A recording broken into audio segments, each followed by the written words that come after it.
شیعہ سنی conflict پر سوال و جواب کیوں نہیں کرتے؟ سوال و جواب میرے بھائی 5.5 گھنٹے کا علی الحسن نقوی صاحب کے ساتھ مسئلہ 157A اور B کی ہے، جس میں میں نے 100 سوالات سنی شیعہ کنفلکٹ پہ کور کیے ہوئے ہیں۔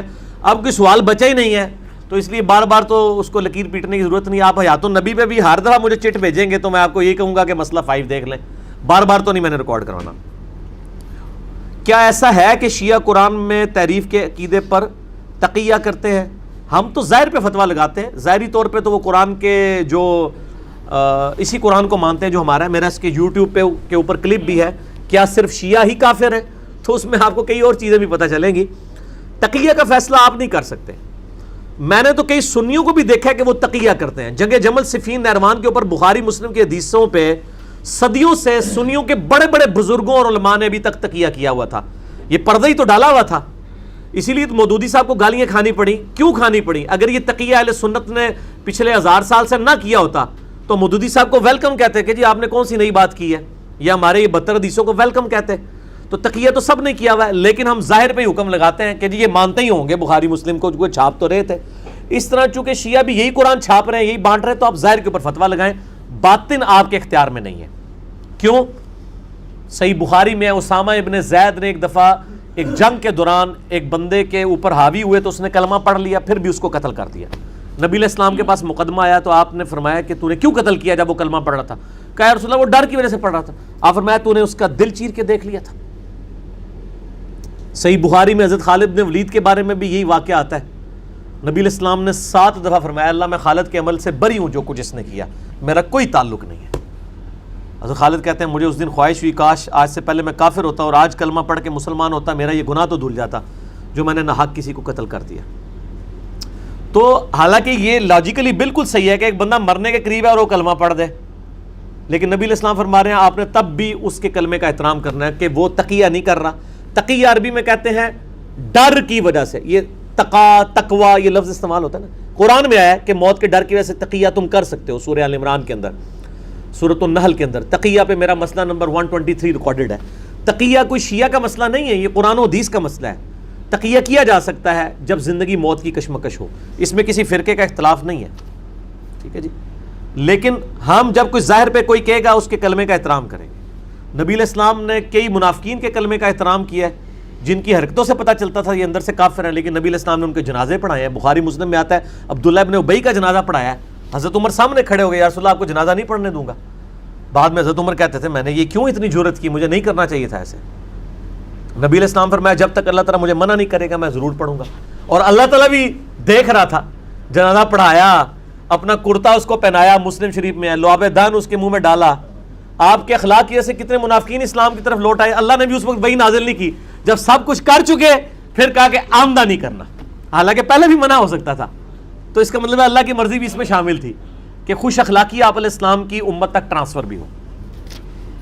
مولا کا مطلب دوست ہے، آپ مولا علی تو کہتے ہیں، مولا ابو بکر، مولا عمر، مولا عثمان نہیں کہتے۔ بالکل آپ جھوٹ کہہ رہے ہیں جی، میں نے درجنوں لیکچروں میں مولا ابو بکر، مولا عمر، مولا عثمان کہا ہوا ہے، میرے درجنوں لیکچر میں موجود ہے۔ یہ آپ بالکل جھوٹ لکھ رہے ہیں، توبہ کریں، آپ نے میرے میں بہتان لگایا ہے۔ مسئلہ 55B دیکھ لیں، میرے درجنوں لیکچروں میں موجود ہے۔ آپ نے نہیں سنا، آپ یہ کہیں گے میں نے سنا نہیں، یہ کہتے تو آپ نے یہ دعویٰ کسی کے بارے میں کرنا بالکل غلط ہے۔ لڑکے اور لڑکی کا رشتہ ستارہ دیکھ کر کرنا کیسا ہے؟ غلط ہے۔ صحیح مسلم میں حدیث ہے جو کسی کے پاس اس طریقے سے فال نکلوانے کے لیے نجومی کے پاس گیا 40 دن تک اللہ تعالیٰ اس کی کوئی عبادت قبول نہیں کرے گا۔ آپ تمام فرقوں کے بزرگوں کی غلطیاں بتاتے ہیں، حالانکہ اکثر بزرگ فوت ہو چکے ہیں۔ کیا قرآن میں آیا ہے کہ جو فوت ہو جائے اس کے متعلق خاموشی اختیار کریں؟ کہیں قرآن میں نہیں آیا۔ قرآن نے تو سارے فوت شدہ کی غلطیاں بیان کی ہوئی ہیں۔ حضرت یوسف علیہ السلام کے بھائی کدھر زندہ ہیں؟ آج تک آپ سورہ یوسف پڑھتے ہیں تو آپ کے تو محاورے میں بولا جاتا ہے برادران یوسف۔ برادران یوسف کیا کافر تھے؟ پیغمبر کے بیٹے تھے، صحابی تھے، کافر نہیں تھے۔ حضرت یوسف کے بھائی تھے، پیغمبر کے بیٹے، پیغمبر کے بھائی۔ اب آج تک کہتے ہیں برادران یوسف، جو غداری کرتا ہے اپنے بھائی کے ساتھ تو آپ کہتے ہیں برادران یوسف۔ ان کی برائی آج تک قرآن میں بھی لکھی ہوئی ہے، آپ بھی بیان کر رہے ہیں۔ یہ تو قرآن کی سنت ہے کہ جن لوگوں سے غلطیاں ہوئی ان کی غلطیوں کو ہائی لائٹ کیا جائے، اس سے درس عبرت پکڑا جائے۔ قرآن میں کہیں نہیں ہے خاموشی اختیار کی جائے، یہ انہوں نے ایک جعلی مطلب نکالا ہے قرآن کی ایک آیت سے۔ اور آؤٹ آف کنٹیکسٹ اس کو کوٹ کیا ہے. اس کے اوپر میرا ایک کلپ ہے, وہ آپ یوٹیوب پہ جا کے دیکھ لیں. انجینئر محمد علی مرزا اور اہل حدیث کے درمیان اختلاف کی اصل وجہ کیا ہے. اس میں نے بتایا کہ یہ لوگ کس طرح دھوکہ دیتے ہیں. قرآن حکیم کی ایک آیت ہے سورۃ البقرہ میں, یہ آیت 2 دفعہ ریپیٹ ہوئی ہے, اور پارہ نمبر 1 کی آخری آیت ہی یہ ہے. وہ اس کا کنٹیکسٹ نہیں بیان کرتے کیونکہ وہ ان کے خلاف جانی تھی نا, تو اس سے کہتے ہیں کہ جو مر گئے ان کی برائی بیان نہیں ہونی. تو پورے قرآن میں مرے ہوئوں کی تو برائی بیان ہو رہی ہے, مرے ہوئوں کی برائیوں کا ذکر آیا ہے. جن جن لوگوں نے, یہ جتنے کافروں کے ذکر آیا وہ سارے مر چکے تھے. کتنے مسلمانوں کی غلطیاں ہائی لائٹ ہوئی ہیں. سورہ آل عمران میں صحابہ کرام علیہم رضوان سے جو کچھ ہوا, اور غزوہ احد میں جو غلطی ہوئی, باقاعدہ پوری غلطی 6 رکوعوں میں بیان ہو کے اللہ نے کہا آندہ یہ کام نہیں کرنا, تو وہ آج تک بیان ہو رہی ہے. حضرت آدم علیہ السلام کی غلطی معاف نہیں ہوگی, تو 7 دفعہ تو قرآن میں بیان ہوئی ہے. تو آپ کوئی کہ جی حضرت آدم کی غلطی کا ذکر کرنا حرام ہے, تو وہ پتہ کیا کہہ رہا ہے, وہ کہہ رہا ہے قرآن کا ترجمہ پڑھنا حرام ہے, قرآن میں آدم کا قصہ پڑھنا حرام ہے. تو وہ حرام, تو بعد میں دیکھیں وہ پہلے خود جو ہے نا وہ کافر ہو چکا ہے جو یہ بات کر رہا ہے. تو اللہ نے قرآن میں اس کی وجہ بتائی سورۃ الاعراف میں کہ ہم قصہ آدم اور ابلیس اس لیے بیان کر رہے ہیں تم سے کہ اے ابن آدم, جس طرح تمہارے ماں باپ کو شیطان نے رائے حق سے ہٹا دیا, کہیں تمہیں رائے راستے ہٹا نہ دے. اللہ نے کیا بتایا کہ مرے ہوئے لوگ ان کی غلطیاں بیان کر کے تم نے عبرت حاصل کرنی ہے. ٹھیک ہے, قرآن تو پوری کی پوری تاریخ انسانی بیان کر رہی ہے. ٹھیک ہو گیا جی. یہ قرآن میں آیت ہے تلک امۃ قد خلت لہا ما کسبت ولکم ما کسبتم. وہ ایک امت تھی جو گزر چکی, ان کے لیے ان کے اعمال اور تمہارے لیے تمہارے اعمال. ولا تسألون عما كانوا يعملون, اور تمہیں نہیں پوچھا جائے گا وہ جو کچھ کیا کرتے تھے. اس کو وہ کہتے ہیں جی اس سے پتہ چلا کہ جی جو مر چکا ہے وہ اپنے اعمال لے گیا, تمہیں نہیں پوچھا جائے گا انہوں نے یہ کیوں کیا. استغفر اللہ واتوب الیہ. اگر یہ ہمیں نہیں پوچھا جائے گا تو قرآن خود یہی کام کر رہا ہے. آپ کو سمجھ نہیں ہے یہ اس میں کیا الفاظ ہیں. اللہ تعالیٰ نے ذکر کیا ہے یہودیوں کا کہ وہ کہتے تھے کہ ہم ابراہیم کی اولاد ہیں, یہی چیز ہمیں جنت میں لے جائے گی. جو کچھ بھی ہے ابراہیم کی امت سے, جو آپ لوگ بھی کہتے ہیں جو کچھ بھی ہے تیرے محبوب کی امت سے, یہودی یہی کہتے تھے کہ ہم نے اپنی اصلاح نہیں کرنی, ہم حضرت ابراہیم علیہ السلام کی اولاد میں سے, ہمیں یہ نسبت کام آئے گی. اللہ تعالیٰ نے کیا جواب دیا اس کا, میری طرف متوجہ ہو. اللہ تعالیٰ نے کیا جواب دیا, اللہ تعالیٰ نے فرمایا تلکا امۃ قد خلت. او یہودیو, حضرت ابراہیم اور ان کی اولاد نیک لوگ تھے, وہ گزر چکے. لہا ما کسبت ولکم ما کسبتم, جو کچھ انہوں نے نیک اعمال کمائے تھے وہ تو اپنے ساتھ لے گئے ہیں. برے اعمال کا ذکر نہیں ہو رہا, نیک اعمال کا. اگر برے اعمال کا ذکر ہوتا نا تو ہوتا علیہا ما کسبت, ان پہ ان برائیوں کا وبال ہے جو انہوں نے کی. وعلیکم ما کسبتم, اور تم پر تمہاری برائیوں کا وبال ہوگا, ان کی برائیوں کا ذکر نہ کرو. یہاں پہ آیا کہ ان کے لیے ان کے نیک اعمال, تمہارے لیے تمہارے نیک اعمال. تمہیں نہیں پوچھا جائے گا کہ انہوں نے کیا نیکیاں کی تھی, تمہیں تمہاری نیکیوں کا پوچھا جائے گا, برائیوں کا تو ذکر ہی نہیں ہے. دیکھا کتنا بڑا دھوکہ دیا انہوں نے. تعریف کی ہے قرآن کے اندر ان علماء نے, اور یہ آج کے اہل حدیث علماء نہیں, پرانوں نے بھی یہ تعریف کی ہے. یہ تو اللہ بھلا کرے مولانا اسحاق صاحب کا, جب میں نے ان سے 40 کوسچنز کیے اس وقت تک میں بھی یہ سمجھتا تھا, تو انہوں نے جب یہ عربی لنگوسٹک کا میرا تو صرف دھیان نہیں گیا, میں نے کہا اتنی بڑی تعریف پیچھے تک. یہ سارے مولوی یہ حرکتیں کرتے ہیں, جیسے وہ ہمارے حنفی جو ہے نا وہ گھوڑوں کی دموں والی حدیث جو ہے نا پکڑ کے رفع الیدین پہ لگا دیتے ہیں نا, یہی حرکت جو اہل حدیث علماء نے جو ہے وہ شیعہ کے بکس کے اندر آ کے کی, اور کہا جی وہ صحابہ کی جنگیں تو ہو چکی ہیں, ڈسکس کرنے کا فائدہ کوئی نہیں ہے, وہ تو اپنے مال لے گئے. بھائی نبی علیہ السلام نے وہ جنگیں ہونے سے پہلے ڈسکس کی ہیں بخاری اور مسلم میں, تو بخاری مسلم کو چاہیے تھا نا یہ حدیثیں نہ نقل کرتے. ان کو یہ نہیں تھا لہا ما کسبت ولکم ما کسبتم, یہ لہا ما کسبت ہے, علیہا ما کسبت, ان پر وبال ہو ان کی برائیوں کا. وعلیکم ما کسبتم, اور تم پر وبال ہوگا تمہاری برائیوں کا, تو پھر آپ کی بات صحیح ہوتی. یہ نیک اعمال کا ذکر ہے, برے اعمال کا ذکر نہیں ہے. انجینئر صاحب نے تو پھر بس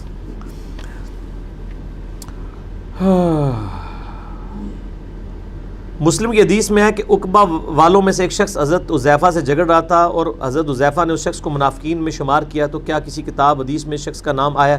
واللہ عالم. جی صحیح مسلم میں 7035 نمبر حدیث ہے کہ نبی علیہ السلام نے فرمایا کہ میرے اصحاب میں 12 منافقین ہیں,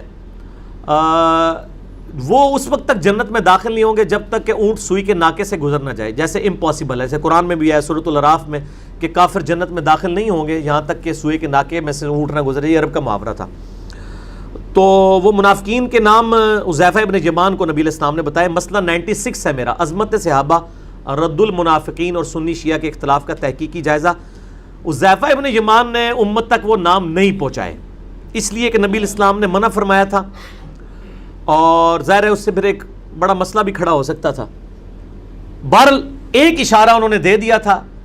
حضرت علی کی خلافت اسٹیبلش ہونے سے 40 دن پہلے وہ فوت ہوئے. انہوں نے مرتے وقت اپنے بیٹے کو نصیحت کی تھی کہ میرے بعد جب تم اختلاف دیکھو، ان کے بیٹے کا نام تھا محمد بن حذیفہ، تو تم نے ہر مسئلے میں حضرت علی کے ساتھ رہنا ہے. تو اگلی گل تسی آپ سمجھ جاؤ، ٹھیک ہے جی. باقی میرا واقعہ کربلا والا پڑھنا. عمار بن یاسر نے جن 12 منافقین کا ذکر کیا ان کے بارے میں فرمایا کہ ان کی موت ایک پھوڑے کی وجہ سے ہوگی. کیا تاریخ اسلام میں ان اشخاص کا ذکر ملتا ہے جو اس بیماری توڑا پلا ہو جائے؟ ایک کیڑا ڈاڈا بندہ ہو جنہیں نے سوال لکھا ہے. ٹھیک ہے جی.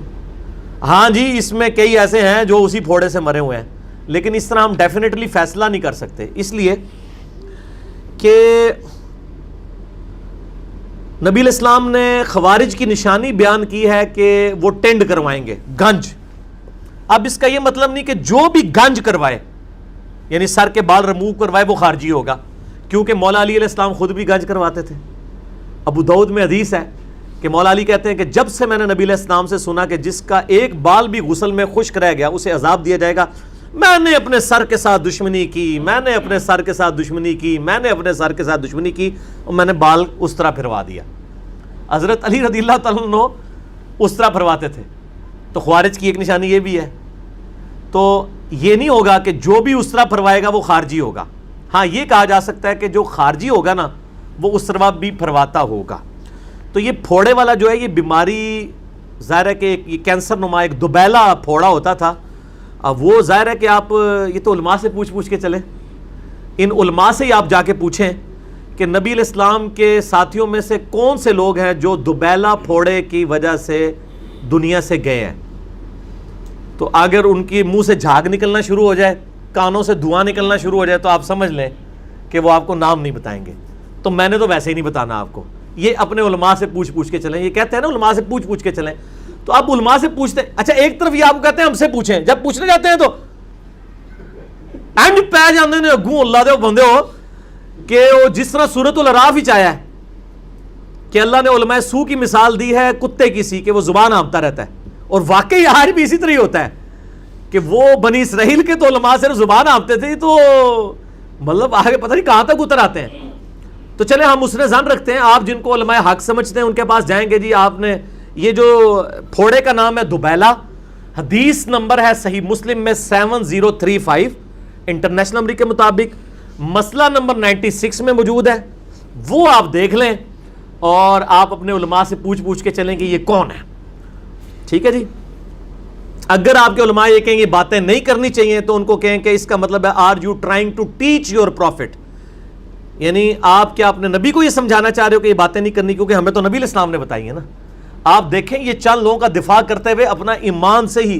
مجھے مولانا ساق صاحب کا ایک جملہ یاد آ گیا. پہلے تو میں ان کو کوٹ نہیں کرتا تھا، لیکن ظاہر ہے کہ اب تو میں نے چونکہ جب کافروں کو کوٹ کرنا شروع کر دیا ہے تو میں ان مسلمانوں کو کوٹ کیوں نہ کروں کہ جن کی وجہ سے کتنے مسلمانوں کی اصلاح ہوئی ہے. تو مولانا ساق صاحب یعنی اکثر کہتے تھے وہ یار نبی نال ٹکر لینی جے یہ گلاں نہ کر کے، نبی تانوں دس کے گیا تے تسی آ رہے ہو گلاں نہیں کرنی، اللہ دے بندے نبی نال ٹکر لیندے ہو.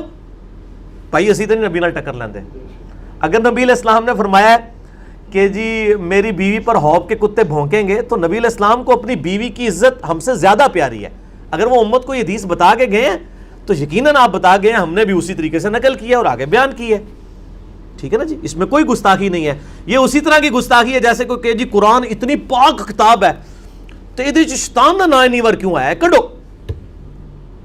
تو کوئی نکال سکتا ہے؟ قرآن میں اللہ کے بعد سب سے زیادہ نام جس کا ہے وہ شیطان ہے. کسی پیغمبر کا بھی نام نہیں تھی دفعہ آیا. ہاں سارے پیغمبروں کے نام جمع کریں نا، جتنی دفعہ ریپیٹ ہوئے ہیں اس سے زیادہ شیطان کا نام آیا ہوا ہے. تو آپ کو نکال سکتا ہے اس کو، حقیقت ہے ایک. اسی طرح نبی علیہ السلام کی جو حدیث ہے وہ حقیقت ہے. بہرحال امام بخاری امام مسلم سچے لوگ تھے، انہوں نے نقل کی ہیں. اب میں یہ نہیں کہتا کہ امام بخاری امام مسلم کے بعد میں ہی سچا جمیا ہوا. میں کہنا وہ سارے سچے نے جنہوں نے پرنٹنگ کر دے تھے ہوں میرے تک پہنچا دیتی ہے. میں سارے والے اس نے ظن رکھتا کہ سارے سچے تھے، انہوں نے میرے تک یہ کتابیں وہ چاہیے. یہ ریسرچ پیپر ان کو دکھا دیں فرحان صاحب. یہ میرا ریسرچ پیپر ہے، عربی میں بھی، اردو میں بھی، انگلش میں بھی، ہندی میں بھی. ہماری ویب سائٹ اہلسنتپاک.com پہ واقعہ کربلا کا حقیقی پس منظر 72 صحیح الاسناد احادیث کی روشنی میں، جس میں اہل سنت کی مین سٹریم کی کتابیں بخاری، مسلم، ابو داؤد، ترمذی، نسائی، ابن ماجہ اور باقی کتابوں سے، اور مور دین 70% احادیث بخاری اور مسلم سے ہیں. کل 200 روایتیں میں نے واقعہ کربلا کے حوالے سے جمع کی ہیں. ظاہر ہے کہ جب سنی جو ہیں وہ اپنی زبانیں بند کر کے اور اپنے اپنے بلوں میں گھسے ہوئے ہیں، صحیح بات لوگوں کو بتانے کے لیے تیار نہیں ہے، شیعہ بھی اسی طریقے سے ہیں، تو لوگوں میں ظاہر دراڑیں تو بڑھے گی. ہماری دعوت کی کامیابی کی وجہ کیا ہے کہ ہم نے الحمدللہ وہ دلاڑیں فل کر کے لوگوں کو صحیح بات بتائی ہے.